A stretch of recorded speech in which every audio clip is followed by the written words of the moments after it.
السلام علیکم ورحمۃ اللہ وبرکاتہ۔ آپ کو ملک اور معلومات کی قسط نمبر 5 میں خوش آمدید۔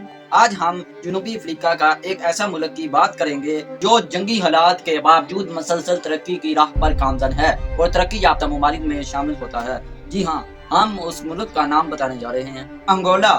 جنوبی افریقہ کا ایسا ملک جو کئی دہائیوں تک جنگی حالات میں رہنے کے باوجود ترقی کی راہ پر گامزن ہے، جو پاکستان سے تقریباً 1.4 گنا بڑا ملک ہے۔ یہ افریقہ کا ایسا ملک ہے جہاں سونے اور تیل کے بڑے بڑے ذخائر پائے جاتے ہیں۔ جی ہاں، یہ ملک ہے انگولا۔ اس ملک کا نام جمہوری انگولا ہے۔ اس ملک کا دارالحکومت کوانڈا ہے۔ اس نے طویل جدوجہد کے بعد پرتگال سے 11 نومبر 1975 کو آزادی حاصل کی۔ انگولا کا سرکاری مذہب کوئی نہیں۔ انگولا کا حکومتی نظام جمہوری ہے۔ انگولا کی آبادی تقریباً 3 کروڑ سے زیادہ ہے۔ رقبہ 12 لاکھ مربع کلومیٹر ہے۔